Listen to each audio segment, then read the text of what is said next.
Vamos aprender, porque aprendizado muda comportamento e a gente tem aprendido e entendido que nós precisamos mudar a nossa mente, ser renovada em Deus, para que os nossos comportamentos também sejam modificados. A gente tem uma palavra bem legal nesse dia que Deus se ministrou no meu coração. Eu estava lendo um livro e esse livro ele fala exatamente sobre Elias. E na 1 Reis 17 diz assim, a partir do 3, o Senhor falando com Elias, retira-te daqui, vai para leste e refugia-te perto do ribeiro de Querite, a leste do Jordão. Beberás do ribeiro e eu ordenei aos corvos que ali te deem alimento. Então Elias partiu e foi, tudo conforme a palavra de Yahvé. Foi morar perto do riacho de Querite, a leste do Jordão. Os corvos lhe traziam pão e carne pela manhã, como também pão e carne ao pôr do sol. E ali saciava sua sede nas águas do ribeiro. Entretanto, passado alguns dias, a torrente secou, porquanto as chuvas haviam cessado sobre a terra.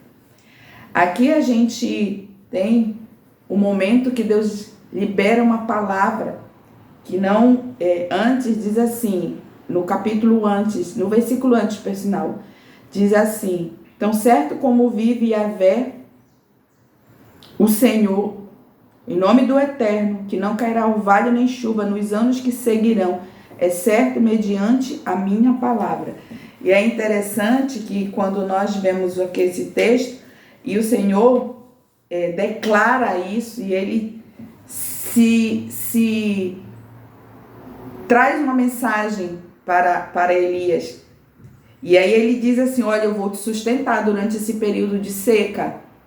Não se preocupe, vou te sustentar. Vou tentar trazer para os nossos dias de uma forma que traga clareza.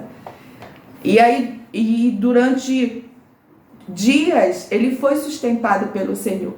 Como nós lemos, os corvos traziam pão e carne, e ele bebia água do ribeiro onde eles estavam. Tudo conforme Deus tinha ordenado, tudo conforme Deus tinha dito para que ele fizesse, ele fez, e tudo bem. Só que em determinado momento, o ribeiro seca. Era no ribeiro que ele saciava a sua sede. E aí o 7, que é onde nós iremos tratar. Aqui tem várias situações que nós podemos tratar. Quantas vezes nós passamos sendo alimentados pelos corvos, Deus mandando pão e carne, mas não é sobre isso que nós vamos falar. Nós vamos nos deter no ribeiro quando ele seca, que diz exatamente assim: entretanto, o 7, passado alguns dias, a torrente secou, porquanto as chuvas haviam cessado sobre a terra. Ok, Elias, então você está bebendo água do ribeiro, conforme a palavra de Deus, conforme tudo aquilo que Deus ordenou, conforme tudo aquilo que você foi orientado pelo Senhor. Agora nós temos um homem que está totalmente na dependência de Deus ali, fazendo aquilo que Deus manda e bebendo água do ribeiro. Mas de repente, passado alguns dias, a torrente secou, porque as chuvas haviam cessado sobre a terra.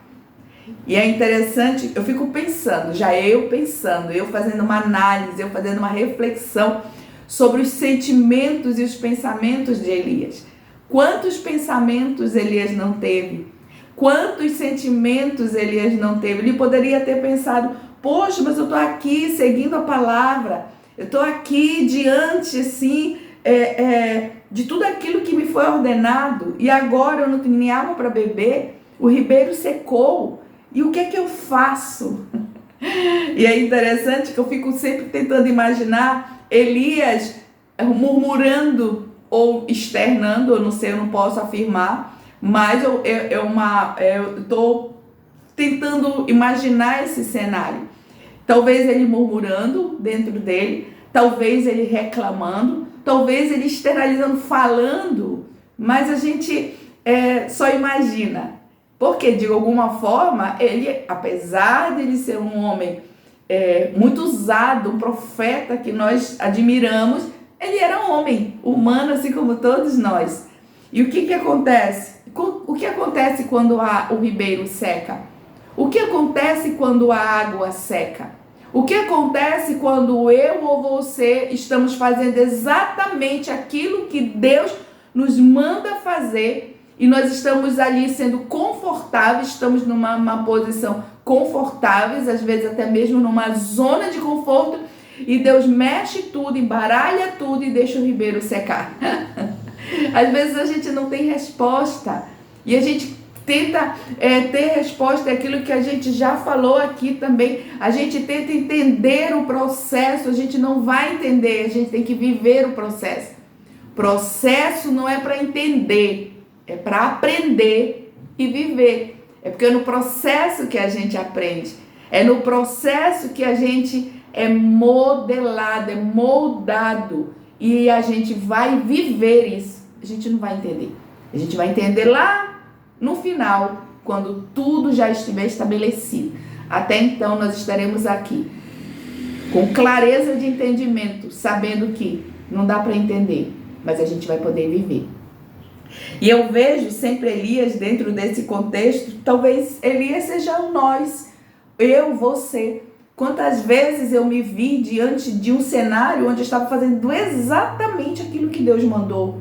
Quantas vezes eu estive realizando aquilo que Deus ordenou que eu fizesse, eu estava ali pronta. Estou aqui, Senhor, fazendo a tua obra, fazendo a tua vontade. E de repente o ribeiro seca. E a gente fica sem entender, uau, o que é isso? Por que secou? E agora? Eu estou com sede. Mas a palavra de Deus, ela é perfeita. Ela é maravilhosa. E a gente precisa entender que tudo e para tudo Deus tem um propósito. Na realidade, quando fala aqui que a torrente secou, Deus estava somente querendo abrir outra fonte. Quando as águas secam na minha ou na sua vida, Deus está dizendo que é um sinal de que Ele, Deus, quer abrir outras fontes. Deus quer abrir outras fontes quando as águas do ribeiro secam na nossa vida. E sabe o que é legal? As novas fontes de água, elas vão vindo, levando todo o entulho, levando toda a sujeira, levando tudo aquilo que está impedindo eu ou você de crescer na presença dele. Deus, ele não seca um ribeiro simplesmente por secar. Ele seca um ribeiro para abrir uma nova fonte, para te dar uma nova direção. E a gente percebe que a partir de o ribeiro secar aqui, Elias, ele recebe uma nova direção de Deus. Então Deus ia agora, a partir dessa nova direção, Deus iria usar uma nova fonte. E assim com a nossa vida. A partir do ribeiro secar, Deus, ele sempre vai nos dar uma nova direção e abrir uma nova fonte. E nós precisamos ter clareza e entendimento sobre isso. Uma nova fonte Deus está abrindo sobre as nossas vidas. Mas nós precisamos entender, nós precisamos compreender que quando o ribeiro seca, uma nova fonte Deus está abrindo. Então não se desespere. Não se desespere se o ribeiro secou. Não se desespere se você não vê nada. Não se desespere, acredite, creia, busque ao Senhor, porque o mesmo Deus que estava com Elias, ele é o Deus que está conosco. Se você estiver fazendo exatamente conforme Deus está falando, conforme Deus está ordenando e o ribeiro secou, você só precisa acreditar que Deus vai te dar uma nova direção, que Deus vai te dar um novo comando, que Deus vai te dar uma nova fonte, porque Ele é Deus que nos surpreende, Ele é Deus que faz aquilo que nós nem pensamos ou imaginamos. Então, que você possa, eu e você, possamos aprender com Elias e aguardar as novas fontes quando o ribeiro de algumas situações da nossa vida secar. Que Deus abençoe tua vida. Fica na Shalom do Senhor.